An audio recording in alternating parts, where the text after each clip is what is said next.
नमस्कार दोस्तों, आज की इस वीडियो में हम डिस्कस करने वाले हैं हाल ही में दोस्तों हो रहा एसएससी एमटीएस एंड हवलदार एग्जाम 2024 का एनालाइज करने वाले हैं। मेरे प्यारे दोस्तों, 20 अक्टूबर की फर्स्ट शिफ्ट का एग्जाम हो गया है। प्यारे दोस्तों, इस शिफ्ट में जितने भी मेरे को बच्चों के द्वारा 100% दोस्तों रियल एंड ऑथेंटिक क्वेश्चनों के बारे में डिस्कस करने वाले हैं। मेरे प्यारे दोस्तों, आज का अपना पहला क्वेश्चन है, स्वतंत्रता के समय जो है भारत में जन साधारण के लिए कौन सी सेवा उपलब्ध नहीं थी। सो गाइस, इसका जो करेक्ट आंसर होगा वो क्या होगा? कॉल सेंटर दोस्तों एक ऐसी व्यवस्था थी, एक ऐसी सेवा थी जो कि दोस्तों भारत की स्वतंत्रता के समय जो थी वो भारत के जन साधारण के लिए दोस्तों ये सेवा उपलब्ध नहीं थी। इस क्वेश्चन को आप जो है यहाँ पर अच्छी तरीके से देख सकते हैं। अब दोस्तों हम जो है नेक्स्ट क्वेश्चन की ओर बढ़ने से पहले दोस्तों इससे जुड़े हुए जितने भी important fact and important question आपकी एसएससी एमटीएस एंड हवलदार एग्जाम के लिए जो बन सकते हैं, जैसा कि दोस्तों यहाँ पर आप इंपॉर्टेंट पॉइंट को देख सकते हैं। प्यारे दोस्तों, आज़ादी के समय भारत में जन साधारण के लिए दोस्तों कॉल सेवा सेंटर जो सेवा थी ये दोस्तों उपलब्ध नहीं थी। ये तो हो गया। अब दोस्तों हम देखते हैं इसमें नेक्स्ट क्वेश्चन की ओर बढ़ते हैं। प्यारे दोस्तों, नेक्स्ट क्वेश्चन अपना क्या है?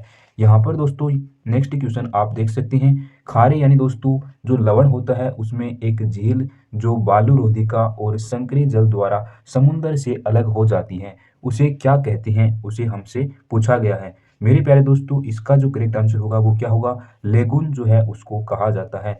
सो गाइस, इस प्रकार से इसका करेक्ट आंसर हो जाएगा। अब दोस्तों हम जाते हैं नेक्स्ट क्वेश्चन की ओर बढ़ते हैं और नेक्स्ट क्वेश्चन अपना क्या है? जैसा कि दोस्तों यहाँ पर आप देख सकते हैं, भारतीय संविधान की दोस्तों जो 10वीं अनुसूची है उसके अंतर्गत क्या संविधान में दोस्तों लिखा गया है, क्या उसके बारे में बताया गया है? सो गाइस, इसका जो करेक्ट आंसर होगा वो क्या होगा? दल बदल विरोधी कानून से संबंधित जो है वो 10वीं अनुसूची आती है। इसका जो है करेक्ट आंसर ये हो जाएगा। अब दोस्तों हम जो है अगले इंपॉर्टेंट क्वेश्चन से बढ़ने से पहले दोस्तों इसके बारे में और इंपॉर्टेंट फैक्ट जानते हैं। जैसा कि दोस्तों यहाँ पर आप देख सकते हैं, 10वीं अनुसूची जो है वो 52वें संविधान संशोधन अधिनियम के अंतर्गत आती है। इस इंपॉर्टेंट फैक्ट को भी आपको अच्छी तरीके से रिमेंबर कर लेना है। मेरे प्यारे दोस्तों, अपन जो है नेक्स्ट क्वेश्चन की ओर बढ़ते हैं और नेक्स्ट क्वेश्चन अपना क्या है? इससे पहले दोस्तों अपन इसके और बहुत सारे इंपॉर्टेंट फैक्ट जानते हैं। जैसा कि दोस्तों यहाँ पर आप देख सकते हैं, सन 1985 की दोस्तों यदि बात की जाए तो यहाँ पर दोस्तों 52वें संविधान संशोधन अधिनियम ने संसद और राज्य दोस्तों यहाँ पर आप देख सकते हैं विधानसभाओं के सदस्यों को अयोग्य ठहराने जाने की एक राजनीतिक दल से दूसरे दल बदल के आधार पर दोस्तों ये प्रावधान किया गया था। इस इम्पोर्टेंट फैक्ट को भी आपको अच्छी तरीके से रिमेंबर कर सकते हैं। अब दोस्तों हम जानते हैं अगले क्वेश्चन की ओर और अपना अगला क्वेश्चन है, पीएम स्वनिधि जो है योजना है दोस्तों एक, ये जो है इसका क्या अर्थ होता है ये अपन को बताना है। मेरे प्यारे दोस्तों, यदि आप चाहें तो इसको कमेंट बॉक्स में आप जरूर लिख दीजिएगा। क्या होगा? प्रधानमंत्री दोस्तों स्ट्रीट वेंडर आत्मनिर्भर निधि जो है इसका बिल्कुल करेक्ट आंसर हो जाएगा। अब दोस्तों इससे जुड़े हुए जितने भी इंपॉर्टेंट क्वेश्चन, जितने भी इंपॉर्टेंट फैक्ट हैं उनके बारे में भी हम अच्छी तरीके से डिस्कस एंड एनालाइज कर लेते हैं। सो गाइस, सबसे पहले अपन जानते हैं प्रधानमंत्री सेवा निधि योजना के बारे में। मेरे प्यारे दोस्तों, यदि सबसे पहले इसके इम्पोर्टेंट फैक्ट की बात की जाए तो इसकी जो प्रारंभ हुआ था, इसकी जो शुरुआत हुई थी, या फिर दोस्तों हम ऐसा भी बोल सकते हैं इसकी स्थापना जो हुई थी, इसका स्टेबलाइजेशन जो हुआ था वो कब हुआ था? सो गाइस, यहाँ पर आप देख सकते हैं 1 जून 2020 में दोस्तों इसका प्रारंभ हुआ था, इसका स्टेबलाइजेशन हुआ था। मीन्स अपन इसको कह सकते हैं ये जो दोस्तों प्रधानमंत्री स्वनिधि योजना है दोस्तों, ये आवास और शहरी मामलों के मंत्रालय के द्वारा दोस्तों इसको स्थापित किया गया था। इस इम्पोर्टेंट फैक्ट को भी आपको अच्छी तरीके से रिमेंबर कर लेना है। सो गाइस, नेक्स्ट अपने इम्पोर्टेंट फैक्ट की बात की जाए प्यारे दोस्तों, तो यहाँ पर आप प्रधानमंत्री सेवा निधि के इम्पोर्टेंट फैक्ट को देख सकते हैं। जैसा कि दोस्तों यहाँ पर बताया गया है, ग्रामीण और शहरी रेहड़ी और पटरी वाले छोटे दुकानदारों के लिए दोस्तों एक ऋण सुविधा योजना है। इस इम्पोर्टेंट फैक्ट को भी आपको अच्छी तरीके से ध्यान में रखना है। अब दोस्तों यदि बात की जाए इसके और महत्वपूर्ण पॉइंट के बारे में, तो यहाँ पर आप तो गाइस इस योजना के अंतर्गत रेहड़ी और पटरी वाले छोटे दुकानदारों को 10,000 रुपये प्रदान किया जाता है। सो गाइस इस प्रकार से आप जो है इस इम्पोर्टेंट फैक्ट को भी ध्यान में रखना है। नेक्स्ट दोस्तों यदि बात की जाए इसके इम्पोर्टेंट फैक्ट में, दोस्तों प्रधानमंत्री सेवानिधि योजना में दोस्तों जो रेहड़ी और पटरी वाले जो छोटे दुकानदार होते हैं दोस्तों, उनको मासिक किस्तों के रूप में 1 वर्ष के भीतर जो है इस राशि को वापिस दोस्तों उसको प्रदान करना पड़ता है। इस इम्पोर्टेंट फैक्ट को भी आपको अच्छी तरीके से रिमेंबर कर लेना है।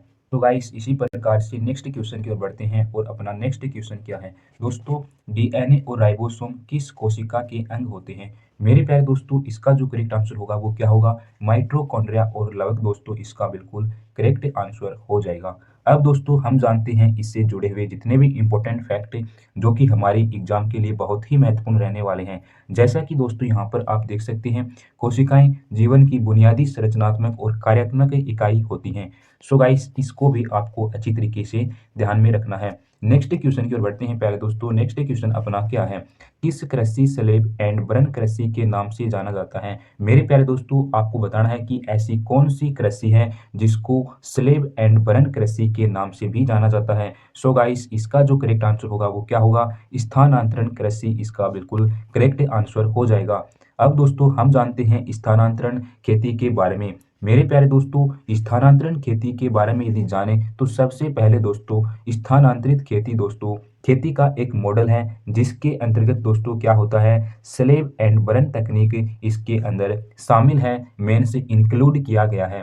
सो गाइस इस इम्पोर्टेंट फैक्ट को भी आपको अच्छी तरीके से ध्यान में रखना है। अब दोस्तों यदि स्थानांतरण की खेती के बारे में और बहुत महत्वपूर्ण इम्पोर्टेंट फैक्ट की बात की जाए तो यहाँ पर दोस्तों आप देख सकते हैं किसान देसी वनस्पतियों को काटकर दोस्तों इस स्थानांतरित खेती में दोस्तों जला देते हैं। और दोस्तों यदि बात की जाए 2-3 दिन मौसमों के लिए दोस्तों ये खुली राख निषेचित मिट्टी में फसल उगाते हैं, इसके अंतर्गत इसको भी शामिल किया गया है। अब दोस्तों हम जानते हैं इसके और बहुत सारे इंपॉर्टेंट फैक्ट के बारे में। यदि दोस्तों स्थानांतरण खेती की बात की जाए तो प्यारे दोस्तों इसको जो है भारत में झूम खेती के नाम से भी जाना जाता है। सो गाइस सभी साथी आई होप कमेंट बॉक्स में इसको जरूर लिखेंगे। इसी प्रकार से दोस्तों यदि बात की जाए स्थानांतरित खेती के नाम में दोस्तों बहुत सारे देशों में दोस्तों इसका नाम जो है वो अलग अलग रखा गया है। जैसा कि दोस्तों यहाँ पर आप देख सकते हैं, यदि दोस्तों हुमाहा नाम का जो देश है उसके नहीं दोस्तों जावा देश जो है उसमें दोस्तों स्थानांतरित खेती का क्या नाम है, हुमाहा नाम है। और दोस्तों यहाँ पर आप देख सकते हैं यदि ब्रह्मा देश की बात की जाए तो ब्रह्मा देश में दोस्तों स्थानांतरित खेती का जो नाम है वो क्या है, तुंग्या नाम है। इसी प्रकार से प्यारे दोस्तों यहाँ पर आप देख सकते हैं श्रीलंका देश की में दोस्तों स्थानांतरित खेती का जो नाम रखा गया है वो चेना नाम रखा गया है। इसी प्रकार से दोस्तों यदि मलेशिया देश के बारे में बात की जाए तो वहाँ पर स्थानांतरित कृषि का जो नाम है वो लंगाडो के नाम से जाना जाता है। इसी प्रकार से दोस्तों यदि फिलीपींस देश में दोस्तों स्थानांतरित खेती का जो नाम है वो केगिन के नाम से जाना जाता है।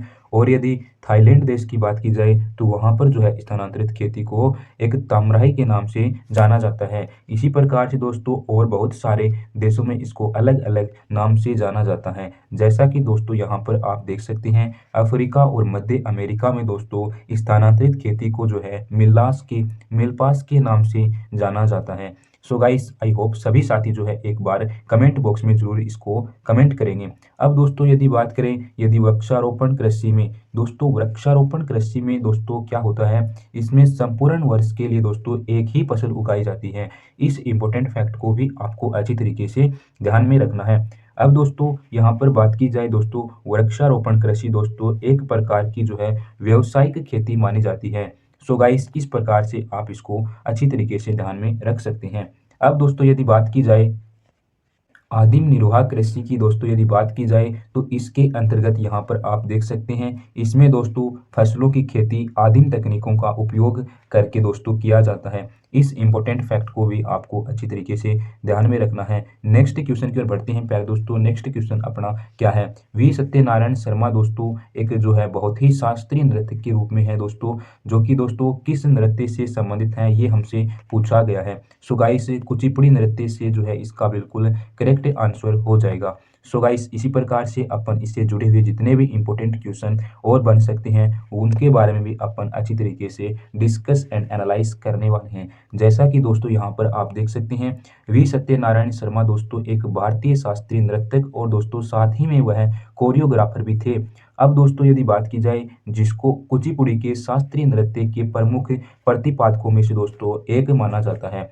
आई होप सभी साथी जो है इसको अच्छी तरीके से समझ गए होंगे। अब दोस्तों हम जो है इसके और बहुत सारे इंपॉर्टेंट फैक्ट के बारे में जानते हैं। जैसा कि दोस्तों यहाँ पर आप देख सकते हैं, उषा और दोस्तों सत्यभामा और मोहिनी आदि जो है ऐसी महिला पात्रों में दोस्तों चित्रण के लिए दोस्तों जाना जाता है। इस इंपॉर्टेंट फैक्ट को भी आपको अच्छी तरीके से ध्यान में रखना है। नेक्स्ट दोस्तों यदि बात की जाए, भारत सरकार ने उन्हें 1970 में दोस्तों यदि बात की जाए तो दोस्तों 70 में दोस्तों उनको सर्वोच्च नागरिक सम्मान दोस्तों पद्म श्री से उसको सम्मानित किया गया है। इस इंपॉर्टेंट फैक्ट को भी आपको अच्छी तरीके से रिमेंबर कर लेना है। अब दोस्तों नेक्स्ट अपन इंपॉर्टेंट फैक्ट की बात की जाए दोस्तों तो यहाँ पर आप देख सकते महापुरुष श्रीमद शंकर देव की यदि बात की जाए दोस्तों तो वह कौन से जो है शास्त्रीय नृत्य से संबंधित है उसको भी हम देख लेते हैं। जैसा कि दोस्तों यहाँ पर जो है देख सकते हैं कि वह सत्रिया नृत्य विकसित करने का जो श्रेय मिला था वो महापुरुष श्रीमंत शंकर देव जी को मिला था। इसी प्रकार से दोस्तों यदि बात की जाए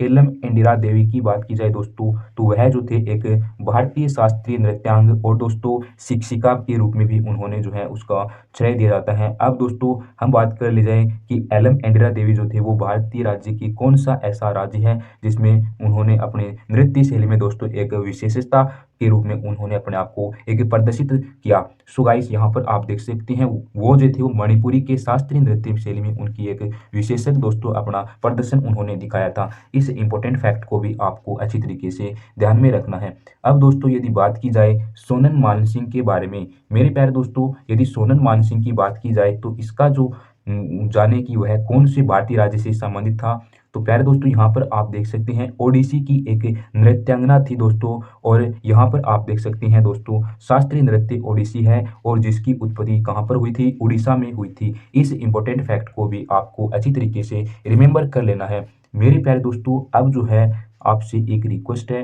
प्लीज़ यदि आपने अभी तक वीडियो को लाइक नहीं किया है तो प्लीज़ वीडियो को लाइक कीजिएगा। और दोस्तों अभी तक यदि आपने चैनल को सब्सक्राइब नहीं किया है तो प्लीज़ चैनल को सब्सक्राइब कर लीजिएगा। और मेरे प्यारे दोस्तों साथ ही में एक बेल आइकन मेन से एक घंटी का निशान दिख रहा होगा उसको भी प्रेस कर लीजिएगा ताकि प्रत्येक वीडियो का नोटिफिकेशन सबसे पहले आप तक पहुँच जाए। सो गाइस इसी प्रकार से मिलते हैं नेक्स्ट वीडियो में। आज के लिए इतना ही। जय हिंद, जय भारत एंड टेक केयर।